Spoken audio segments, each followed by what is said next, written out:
السلام علیکم۔ میں حافظ صفد نواز ایڈوکیٹ آپ کو اپنے اسلامی چینل کے اندر خوش آمدید کہتا ہوں، اور گزشتہ کی طرح آج ہم سورہ البقرہ کی آیات نمبر 129 سے لے کر 132 تک کی تلاوت، ترجمہ اور تفسیر پڑھنے کی شرف حاصل کریں گے۔ تلاوت شروع کرنے سے پہلے ہم درود شریف پڑھتے ہیں۔ اللہم صلی علی محمد وعلی آل محمد کما صلیت علی ابراہیم وعلی آل ابراہیم انک حمید مجید۔ اللہم بارک علی محمد وعلی آل محمد کما بارکت علی ابراہیم وعلی آل ابراہیم انک حمید مجید۔ اما بعد فاعوذ باللہ من الشیطان الرجیم، بسم اللہ الرحمن الرحیم۔ ومن يرغب عن ملة إبراهيم إلا من سفي نفسه ولقد اصطفيناه في الدنيا وإنه في الآخرة لمن الصالحين إذ قال له ربه أسلم قال أسلمت لرب العالمين ووصى بها إبراهيم وبنيه ويعقوب یا بنی ان اللہ اصطفى لکم الدین فلا تموتن الا وانتم مسلمون۔ ام کنتم شہداء اذ حضر یعقوب الموت اذ قال لبنیہ ما تعبدون من بعدی قالوا نعبد إلهك وإله آبائك إبراهيم وإسماعيل وإسحاق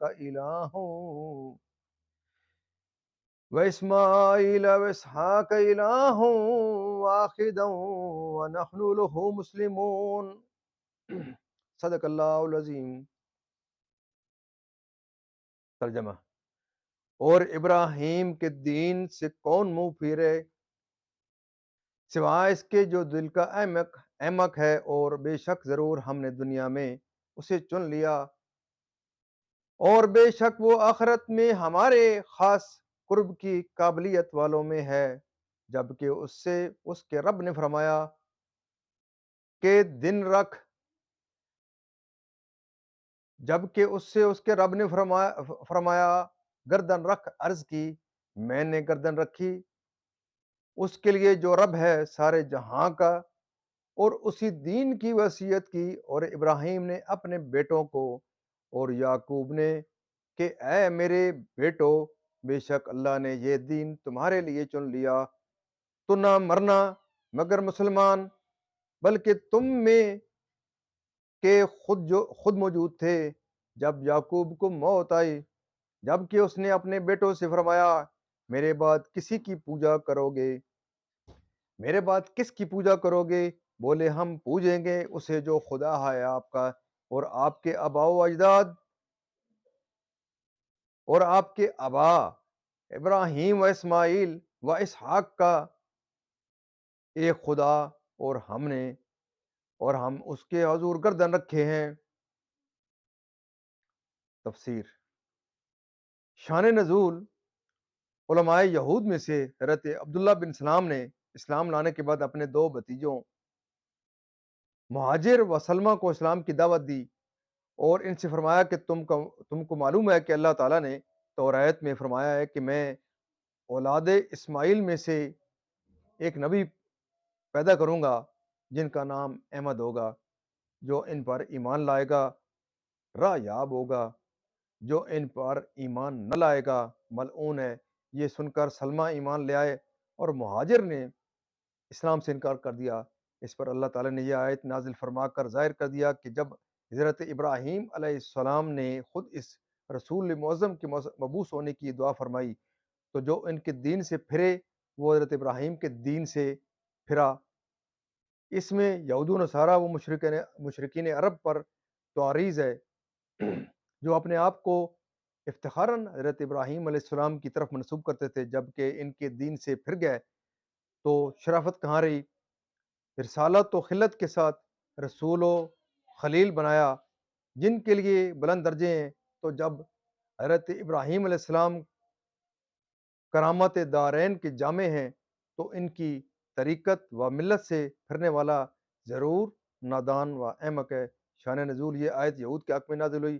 انہوں نے کہا تھا کہ حضرت یعقوب علیہ السلام نے اپنی وفات کے روز اپنی اولاد کو یہودی رہنے کی وصیت کی تھی۔ اللہ تعالیٰ نے ان کے اس بہتان کے رد میں یہ آیت نازل فرمائی۔ معنی یہ ہے کہ اے بنی اسرائیل، تمہارے پہلے لوگ حضرت یعقوب علیہ السلام کے آخر وقت ان کے پاس موجود تھے، جس وقت انہوں نے اپنے بیٹوں کو بلا کر ان سے اسلام و توحید کا اقرار لیا تھا، اور یہ اقرار لیا تھا جو آیت میں مذکور ہے۔ حضرت اسماعیل علیہ السلام کو حضرت یعقوب علیہ السلام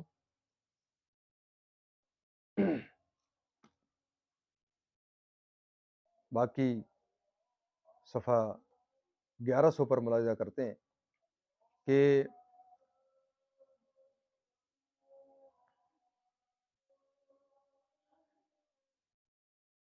کہ آبا میں داخل کرنا تو اس لیے ہے کہ آپ ان کے چچا ہیں، اور چچا بمنزلہ باپ کے ہوتا ہے، جیسا کہ حدیث شریف میں آیا ہے۔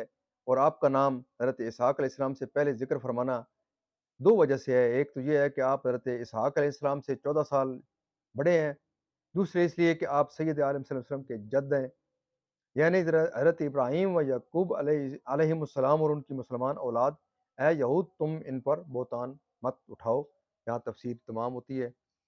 ہم تھوڑا سا درس قرآن کی طرف بڑھتے ہیں کہ آج کا جو ٹاپک ہے وہ ہے حساب قبر، تو روز قیامت ہوگا، پھر قبر کا عذاب کیوں ہے؟ اس کی یہ سوال لوگ اٹھاتے ہیں، اور میں نے جو علماء سے سنا ہے اور جو پڑھا ہے وہ یہ ہے کہ قیامت کے روز سب کا حساب تو ہوگا، تو نبی صلی اللہ علیہ وسلم نے اپنے رفقاء کو اللہ تعالیٰ سے عذاب قبر سے پناہ مانگنے کے لیے کیوں تاکید فرمائی؟ کیا یہ عذاب حساب کتاب سے پہلے ہی شروع ہو جائے گا؟ اس سلسلے میں حضور صلی اللہ علیہ وسلم کی یہ حدیث بہت مشہور ہے۔ ایک مرتبہ آپ دو قبروں کے پاس سے گزرے تو آپ نے فرمایا کہ دونوں مردوں کو عذاب ہو رہا ہے، وہ شخص جو پیشاب کی چھینٹوں سے اپنے آپ کو نہیں بچاتا تھا، اور دوسرا وہ جو چغل خور تھا۔ اس حدیث سے یہ بات ثابت ہوتی ہے کہ عذاب قبر مدرجہ بالا گناہوں کے سرزد ہونے پر ملے گا۔ دیکھیے یہ مسئلہ جو ہے، جو عذاب قبر کا ہے، ہمارے ہاں جو منکرین حدیث ہیں انہوں نے اس کے خلاف کافی مہم چلائی کہ، لیکن یہ بات قرآن مجید سے اور احادیث سے بھی ثابت ہے، اور احادیث سے تو کافی صراحت سے ثابت ہے۔ اور اس کو سمجھنے کے لیے کہ آخری فیصلہ تو اسی روز ہوگا، یعنی کہ قیامت کے روز، جس دن حساب کتاب ہوگا، یعنی کہ جہنم میں کس کو داخل کیا جائے گا اور جنت میں کس کو داخل کیا جائے گا۔ علماء نے اس کے متعلق ایک چھوٹی سی سادہ سی مثال دی ہے کہ صرف سمجھانے کے لیے، کہ جیسے کوئی امتحان ہو چکا ہے اور نتیجہ تو نکلنا ہے، لیکن نتیجے کا پتہ ہے کہ وہ 1 مارچ کو ہوگا یا 1 اپریل کو ہوگا، اور کون کامیاب ہوتا ہے کون ناکام ہوتا ہے، لیکن جنہوں نے کچھ کیا ہی نہیں ہے پرچوں میں، تو ان کو تو پہلے سے پتہ ہوتا ہے، ان کی حالت غیر ہو رہی ہوتی ہے، اور اندر ہی اندر سے مطلب ایک وہ سوکھ رہے ہوتے ہیں اور پریشان ہوتے ہیں، یعنی کہ ان کی جو ناکامی ہے ان کے چہروں پر عیاں ہوتی ہے۔ یہی معاملہ جو انسان نے جو کچھ اس دنیا میں کمایا ہے، وہ عالم میں برزخ میں بھی ان کی کچھ ایسی کیفیات ان پر طاری ہوں گی۔ تفسیر میں تو ہم یہ نہیں جان سکتے ہوگا کہ کیسا اس روز کیا عالم ہوگا، کہ عالم برزخ اور عالم آخر میں اس کے بارے میں جو مجمل سی باتیں آئی ہیں قرآن اور حدیث میں، بس اسی پر ہمیں اکتفا کرنا چاہیے۔ تفصیل میں جائیں گے تو علماء یہ کہتے ہیں کہ ان سے خواہ مخواہ کے بکھیڑے اختلافات اور فرقہ بدیاں پیدا ہو جائیں گی، لیکن کوئی نہ کوئی تو اس کا عکس ہے، جیسے سورۃ الفرقان میں فرمایا گیا ہے کہ یضاعف لہ العذاب یوم القیامہ، یعنی کہ قیامت کے دن اس کے لیے عذاب 2 گنا کر دیا جائے گا۔ یعنی اس سے یہ بات معلوم ہوتی ہے کہ قیامت سے پہلے بھی عذاب کی کوئی نہ کوئی کیفیت تھی۔ حضور صلی اللہ علیہ وسلم نے فرمایا کہ یہ ایسا ہی ہے ایسا ہی ہے عذاب کہ اس کے لیے ایک دوسری مثال دی گئی ہے کہ آپ خواب ایک کوئی ڈراؤنا خواب دیکھتے ہیں اور خواب میں آپ کو سانپ نے ڈس لیا یا اس طرح کی مثال علماء دیتے ہیں، یعنی کہ آپ کی پھر اس کی جب آپ بیدار ہوتے ہیں، جاگتے ہیں تو آپ کی کیفیت کیسی ہوتی ہے؟ اور آپ جاگیں گے تو آپ کی وہی خوف زدہ والی آپ کی خوف سے طاری آپ کی کیفیت ہوگی۔ تو اس کے متعلق ایک دوسری مثال دی گئی ہے کہ حضور صلی اللہ علیہ وسلم نے فرمایا کہ ہر قبر جنت کے باغیچوں میں سے ایک باغیچہ ہے یا دوزخ کے گڑھوں میں سے ایک گڑھا ہے، اور بعض جگہوں پر تو ایسا کہا گیا کہ جیسے ہی قبر میں داخل کیا جاتا ہے تو جنت میں سے ایک کھڑکی کھول دی جاتی ہے جہاں سے اس کے لیے ٹھنڈی ہوائیں اور خوشبوئیں اس کے لیے آنا شروع ہو جاتی ہیں، یا دوزخ میں سے ایک کھڑکی کھول دی جاتی ہے جہاں سے اس کو لو آتی ہے۔ تو یہی ایک اجمالاً سا اس کے ایک جائزہ ہے جو علماء کہتے ہیں کہ اسی پر اتفاق کرنا چاہیے، زیادہ تفصیل وغیرہ میں نہیں جانا چاہیے۔ تو باقی یہ ہے، اصل فیصلہ تو قیامت کے روز ہوگا۔ تو اللہ تعالیٰ سے دعا ہے کہ اللہ تعالیٰ قرآن پاک پر قرآن پاک کو پڑھنے کی، قرآن پاک کو سمجھنے کی توفیق عطا فرمائے، کیونکہ عذاب قبر ایک بہت آ، قیامت سے پہلے ایک بہت بڑا امتحان والی جگہ ہے۔ تو اس کے لیے اللہ تعالیٰ سے دعا ہے کہ اللہ تعالیٰ قرآن پاک کے صدقے ہمارے تمام ناظرین کے، میرے اور آپ کے تمام صغیرہ و کبیرہ گناہوں کو معاف فرمائے۔ اللہ تعالیٰ تمام پریشانوں کی پریشانیاں دور کرے اور تمام بیماروں کو شفائے کاملہ عاجلہ عطا فرمائے۔ تمام مرحومین کو جنت الفردوس میں اعلیٰ و بالا مقام عطا فرمائے، اور اللہ تعالیٰ اس پاک کلام کے صدقے جو قبر کی منازل ہیں وہ اللہ تعالیٰ ہماری آسان فرمائے۔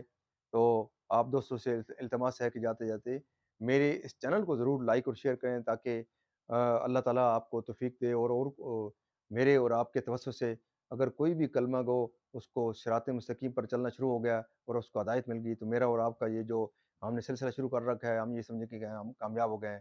بہت بہت مہربانی، تھینک یو، اللہ حافظ۔